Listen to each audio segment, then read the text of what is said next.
over 7 million different animals inhabit our planet. Let me go into what really woke me up. This shook me to my core. And I saw this study come across my email, and it was titled, "Has the Earth's sixth mass extinction already arrived?" What can they teach us? Just an example, Burmese pythons. Like, that's a big thing we hear in Florida, is we have these huge snakes now in the Everglades that are eating alligators. Many species are in crisis and need your help. This is to get you energized and excited about, okay, what can I do? And that's what we're going to be doing in this podcast, is we're going to be talking a lot about what you can do, who you... Join the movement at allcreaturespod.com. Welcome to the All Creatures Podcast, and I'm Dr. Chris Mortensen. Next episode, I'll be joined with Dr. Angie Atkin, who together, her and I have come to create this podcast in hoping to educate listeners on the many species that we share this planet with. Both Angie and I have dedicated our lives to learning about as much as we can about these animals, their physiology, their behavior, because both her and I are very, very interested in focused on conserving endangered species.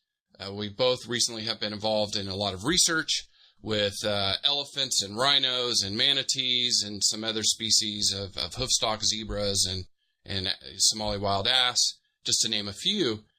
And we thought, there isn't a podcast out there about animals. We wanted to come together and share our passion with you each week. So we're going to see how it goes. And to give you an idea of why we think this is such an important program for you to subscribe to and listen to, is really what this prelude's about. And that is the current status that we see around the planet with many species that are very, very at risk of disappearing from the earth forever.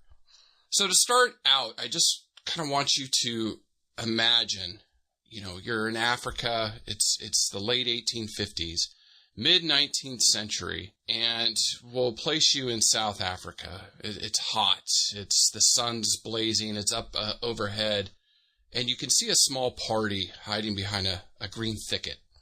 And in the front of that party is a European gentleman. He's in that garb that you see in the movies of the old explorers and African explorers. They've got that safari hat that's like the duck bill in the front and the back. And he's there with his guides, the local Africans that have guided him to this spot, the perfect spot to ambush this animal.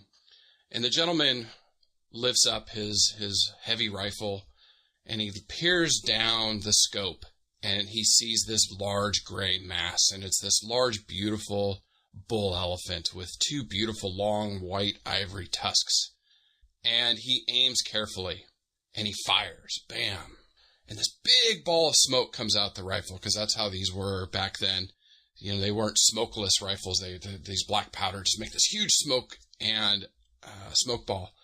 They were known to be highly inaccurate. So this ball whizzes and just injures the bull elephant, doesn't kill him like it should have, or like the hunter intended to.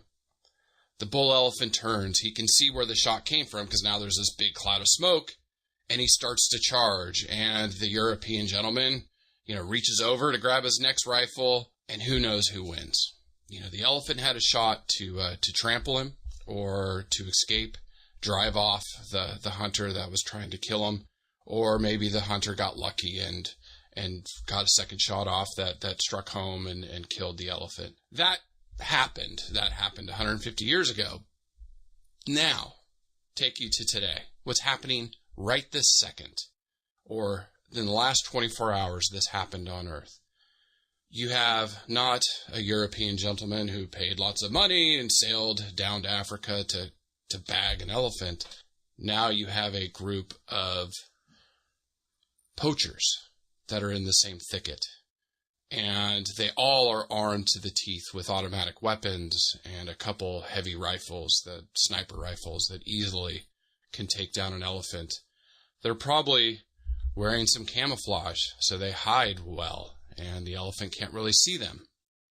And these large bore rifles with one shot easily can take down any game on Earth. And so they aim and they fire And let's say they missed, or let's say they just injured the elephant. The elephant looks around, he doesn't know where the shot came from. Bam, another shot, the elephant's dead.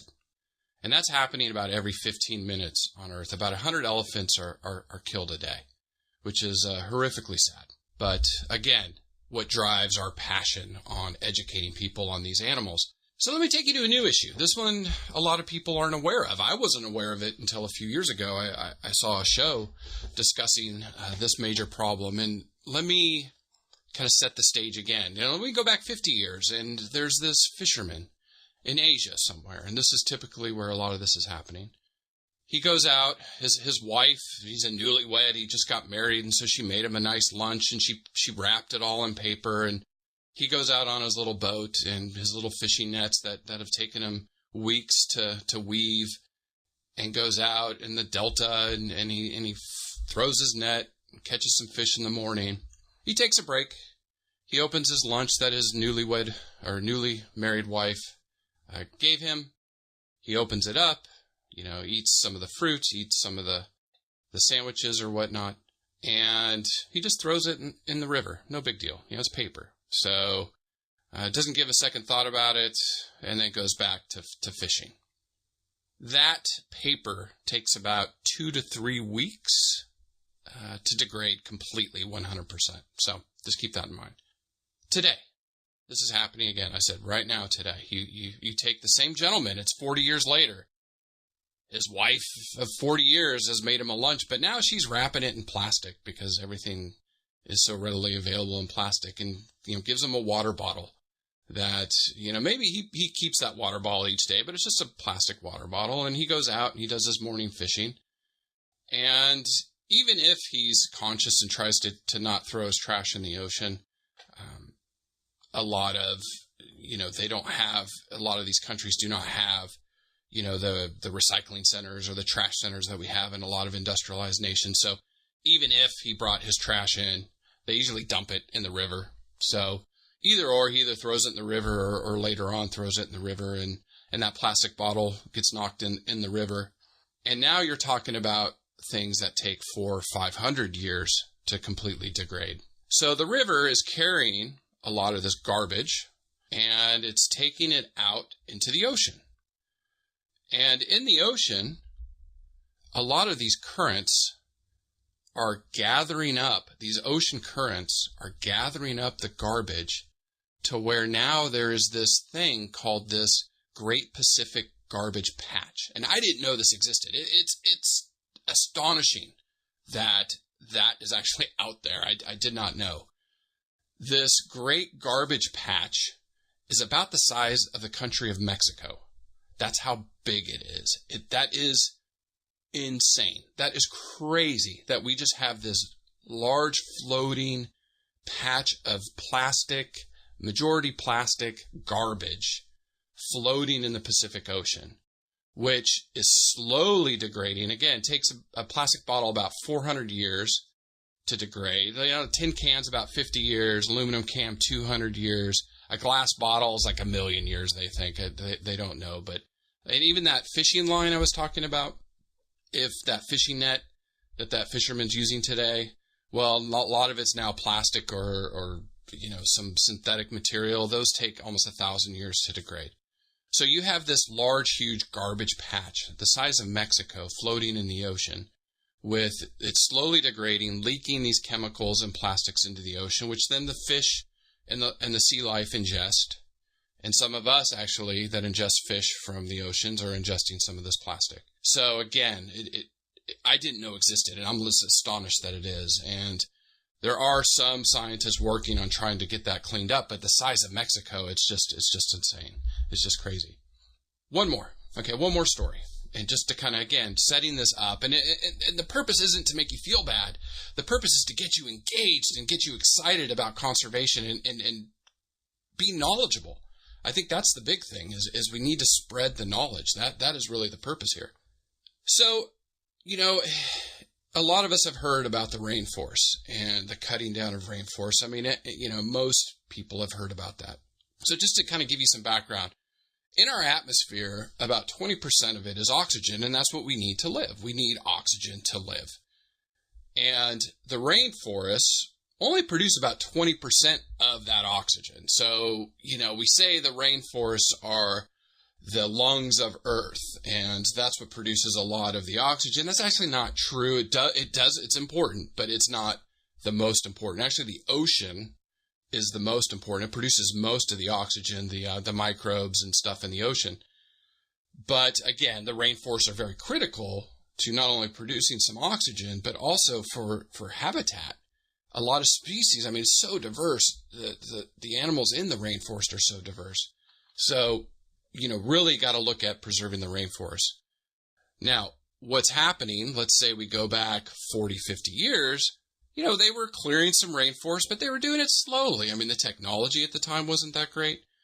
They didn't have, mass tractors mowing down rainforests like they do now.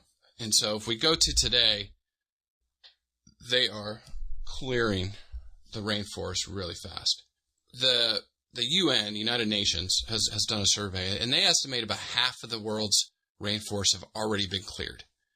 What a lot of these rainforests are being cleared for is agriculture, because we have such a huge population of people, almost nearing 8 billion, and we need the land. We need the land to graze cattle. We need the land to raise crops. We need the land to feed people. So the rainforests are suffering because of it. So Brazil's a hot spot, the Brazilian rainforest down there in the Amazon. They've lost close to 17% in the last 50 years of their rainforest for pastures for cattle. And each year it's estimated about 50,000 square miles or 130,000 square kilometers of rainforest are cleared in the Amazon each year. And the rate right now is about 50 football fields are cleared every minute. That is insane. And the current estimates are the Earth's rainforests are estimated to be completely cleared in about 100 years. That is, alarming because there's so many species in there. And just to give you an example, let's say in that 50 football fields worth of rainforest that's cleared every minute, that's a territory for a jaguar. Okay, males or female, they're solitary animals. So let's just imagine that's their territory. Well, when you take that away, that pushes that animal into their neighboring territory, where that jaguar is now, that had that territory, is feeling encroached upon and is going to fight with this jaguar that just came into its territory. And they'll fight to the death because it's a life and death situation for them. And then if they have cubs, the cubs get killed. It's just, you can see with, the poaching that's going on, you see with the oceans being polluted, rainforests being cleared, and there's many, many issues. How is having such a dramatic effect on wildlife? So again, this isn't to make you feel bad about being a person. This is to get you energized and excited about, okay, what can I do? And that's what we're going to be doing in this podcast. Is we're going to be talking a lot about what you can do, who you can support, so together we can make a difference and reverse these trends, because they can be reversed. We've done some harm to the environment, but now that the red light is on, we have to do something. And let me go into what really woke me up. This shook me to my core. And this was roughly 6 years ago. I was sitting in my office, a professor at the University of Florida, and I saw this study come across my email, and it was titled, "Has the Earth's Sixth Mass Extinction Already Arrived?" And I was like, what? Okay. So it was kind of interesting, and it was published in Nature, which Nature is the #1 scientific journal in the world. There's Nature and there's Science. They kind of go back and forth, but Nature is the one that everybody is like, okay, this one is the best. They only publish the best information from the best scientists from around the world, and we all want to get a paper published in Nature, which I haven't gotten there yet. Maybe I will one day. But anyways, I read this study, and it scared me. It scared me so much that I completely changed the research I was doing, the program I was doing, and I actually started thinking about doing this podcast a few years ago to reach out to people. So let me just jump into the kind of the study and what it said, and why this information is important to you, why you need to know about this. Because we're living it. We're living in history, which it's not a good history, which is a little scary. There's a lot of exciting stuff going on. We're going to hopefully see Mars in our lifetime, people colonizing Mars, whatnot. there's a lot of good that's going on Earth, but there's some things that are suffering because of it. So we need to find solutions, right? That's the purpose here.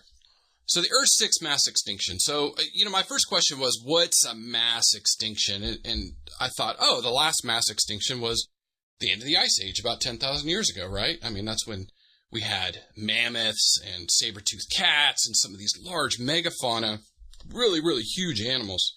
And I thought, wow, okay, that was a mass extinction, right? And no, it wasn't. That wasn't a mass extinction. It was an extinction event where we did lose a lot of megafauna. About 75% of all megafauna went extinct. Again, saber-toothed cats, mammoths, other things. And they think, scientists think it was a number of pressures similar to what's happening today, where you had climate change. At the end of an ice age, so these animals were adapted to living in a cold environment. So all of a sudden, the polar ice caps retreat.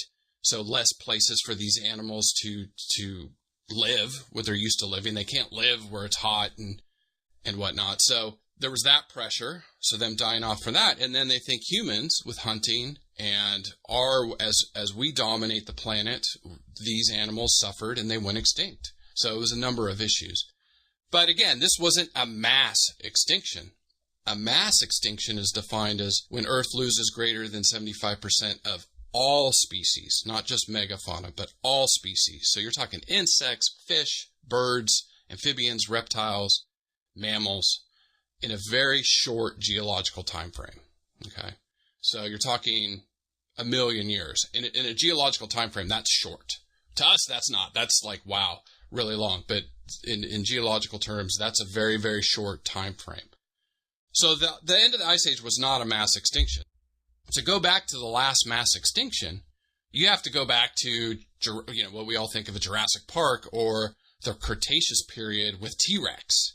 And what happened was a large meteor, or some people think a comet, slammed into the Yucatan Peninsula, again in Mexico, and it caused a rapid cooling of the Earth, lots of problems for the animals, and they died out quickly. But that quickly took about 500,000 years to completely reach that 75% level. So, we think, oh, wow, a meteor hits the Earth, that's it, done in a year or a couple months. No, it actually took, 500,000 years, they think, to completely change the dynamic of Earth. So those dinosaurs all died out, and then mammals kind of arose, with some other species, and we've kind of taken over since then, which again took millions of years to get to where we are today, which again, our minds, it's really hard to wrap around some of these times. But the purpose, again, that was the last mass extinction. And then you go back, I think it's like 200 more million years, and there was some other types of dinosaurs during the Triassic period. There was a mass extinction event there, and it took them like a couple million years to die out. Then you go back to the Permian, Devonian, and Ordovician. I don't even know how to say that one. But you go back about 400 million years, and you hit all the other three. Okay, so 5 mass extinction events that are recorded in geology. So how does that mean we're in the 6th mass extinction? So what do we know about our current extinction levels? That's the big question. If we look at the background extinction rate, and that's what's normal, okay? So it is normal for animals to go extinct. We know that, and usually they're adapting into something new. So like I do a lot with horses, previously before I jumped into doing a lot of this exotic animal research or wildlife research. And I know I can go back and look at a horse called Eohippus, which is about the size of a dog, and it lived about 50 million years ago. Well, that's where the horse originated from, and this little dog grew into, or dog-sized horse grew into the large horses we have today. And that took about 50 million years, 45 million years. But Eohippus is extinct. That's normal. So it is normal for species to go extinct, but again, they're generally evolving. So the normal extinction rate for mammals is about 2 per 100 years. Okay, so that's about what you can expect. 2 per 100 years should go extinct. In the last 100 years, 69 mammals have gone extinct. So the background rate of extinction, and then you throw in birds, fish, amphibians, and other species, some scientists are estimating it's about 1,000 times the background rate. So again, defining what's a mass extinction. We're living it right now. You know, things like the Tasmanian tiger, and they think, you know, oh, we see these things on the news, cryptozoology, you know, maybe the Tasmanian tiger's alive. And there's a chance that there may be some of them running around there in Australia, but they went extinct in the 20th century. Caspian tiger, that's a real tiger, not the Tasmanian tiger. Tasmanian tiger is kind of like a mix of a dog and a cat. It's a weird looking animal. You can look it up. Caspian tiger is a real tiger. You know, that's what we think of a tiger. The Caribbean monk seal, extinct. Barbary lion, extinct. You know, I can list a number of species that went extinct in the last 100 years. When we look at this extinction rate, we estimate that it's actually faster. Animals are going extinct faster today than the previous big 5 extinction events. So let me say that again. Today, we're losing species faster than when that meteor hit the Earth and killed T-Rex, which is really hard to fathom, you know, because we haven't had a meteor hit the Earth. You know, knock on wood. Hopefully it never, ever happens. We are losing species at a rapid rate, and we need to do something about it, because in the end, we're actually going to hurt ourselves as humans. You know, you look at this tree of life, and when you start slashing limbs left and right, and you're cutting off whole trees of the family, and there's one limb left, and that's human, Homo sapiens, that limb's going to die. That tree can't live. We need these other species just for our own sake.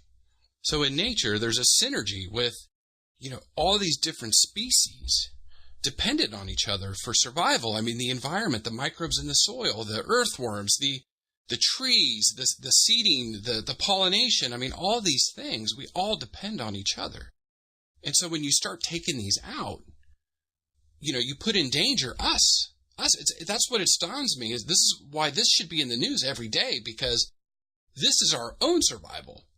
And I'm already crying because I know, or have I'm very scared for elephants. That's a species I love. It's dear to me. And I really think they're going to be extinct in 100 years. I mean, the African elephant, I think, is on the way out. And I don't know if there's anything we can do to stop it. It makes me cry. It really does. It's really upsetting. Again, what can we do? What do we have to do? You know, yeah, we know extinction rates, you know, about 40 times faster, or up to 1,000 times faster background rate. What's causing this? You know, again, it's a synergistic effect. It's a lot of things coming together at once is why we're seeing so much pressure on so many species and so many species going extinct.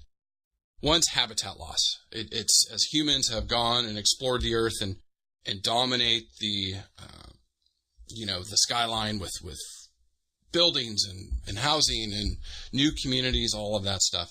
So habitat loss has been a big one, where there's only about 25% of the wild remains of what was originally before we started taking over the earth. So there's only about a quarter of wild or nature that's remaining.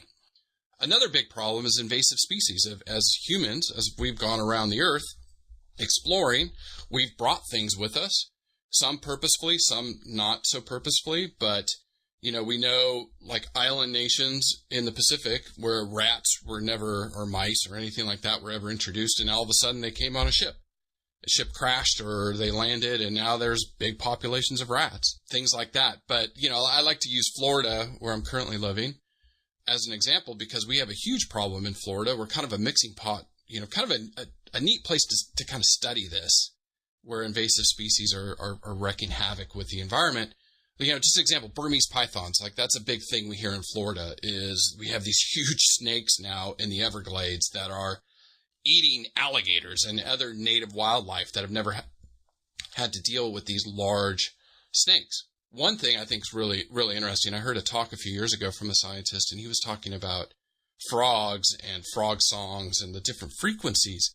And I asked him, wow, that's really interesting that, you know, these frogs all have different frequencies, and that's how they find each other to mate, because they can hear the different frequencies and identify which ones, they're listening for, and then they hop over and play music to each other to have little baby frogs. So what happens when we have all these invasive species in Florida? We have a lot of frogs, like the Cuban tree frog's a big one here that everybody's like, it's really invasive. It's really havoc with the native species. And when they, what's the different frequencies of their song? And if we bring enough in, are we really messing up all these frogs? Because amphibians are the one, really when you look at this extinction problem, the one that has a lot of people the most worried. I love elephants. I love, the mammals, the large mammals, the ones you can see. But the amphibians are the ones that are really in trouble. I mean, really in deep, deep trouble. And that is scary. That is scary because the environment depends on those animals to be there, to make sure everything runs normal, right? These amphibians eat bugs and other things, and then something eats those amphibians. So when you take out the amphibian, you're taking out a big key piece of the circle of life. That circle's broken. How many other species are going to be affected? And, to give you a good example of that, I like to tell the story of the black-footed ferret, and maybe we'll do a podcast on the black-footed ferret one week because it's just a fascinating story. That was a ferret species here in the Midwest, or the middle part of the United States. And the black-footed ferret, their main diet was prairie dogs. And in the 20th century, farmers and ranchers wanted to eliminate prairie dogs because they would ruin pastures, or they would, wreak havoc with crops and things like that. So there was a huge poisoning that went on, knocked down the prairie dog populations to, really, really reduce the population. Well, consequently, the black-footed ferret, who depended on prairie dogs as their main source of food, suffered. And we thought they went extinct until, roughly about 30 years ago, a rancher in Wyoming, he was out on his porch and his dog came running up and dropped this animal at his feet. The dog was out hunting, squirrels or something. And he looked down and he couldn't identify what species it was. He saw it was a ferret. He didn't know what it was. Long story short, he took it to the authorities, and they identified it as a black-footed ferret. And they're like, oh my gosh, this species has been extinct. Where did you find it? They found a family of them. They captured all of the black-footed ferrets, brought them into captivity, and through a very concentrated breeding program, they were able to revive the species, and they've actually re-released them in the wild now. So it's actually a big conservation success story, but it highlights what happens when you take out a major food source, right? So you affect more than just that one species. You affect a lot of species. Other things, overexploitation. So we had habitat loss, invasive species, now overexploitation. One of the things that's been in the news has been palm oil, huge growing crop in Asia. Palm oil is actually helping the economies there, so it's a double-edged sword. You're helping a poor country actually, earn money for survival, but the rainforests are suffering because of that. They're clearing a lot of forests, a lot of habitat loss. Like, if you read about orangutans, what is really their pressure? And it's habitat loss. They're losing where they live. And so they're, under threat for extinction.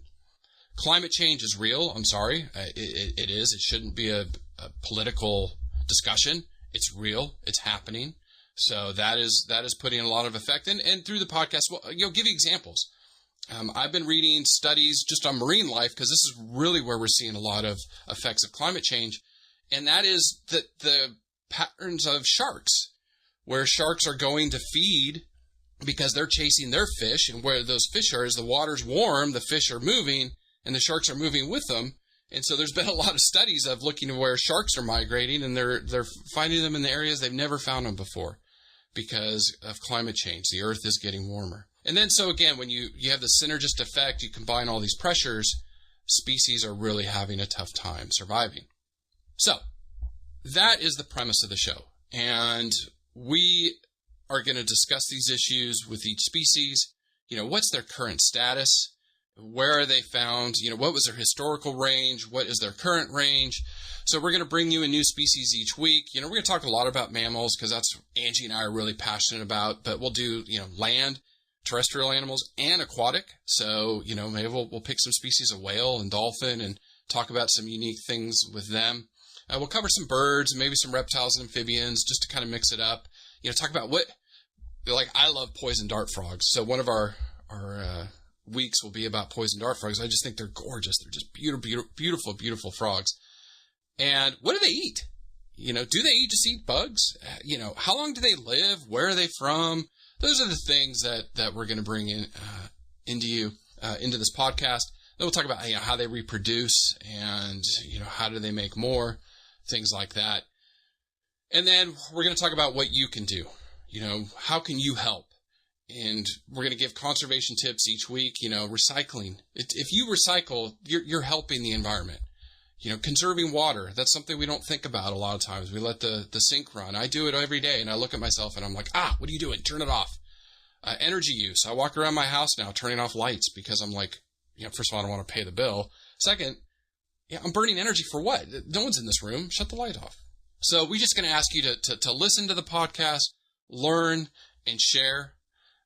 We're going to try to increase awareness. I think if we increase awareness and we build a community together, we can do something. That is our passion. That is what Angie and I are going to do. So we hope you subscribe to the podcast and you can provide us feedback. We have a website, allcreaturespod.com, and we look forward to launching this with you in the next episode. Listen, learn, share.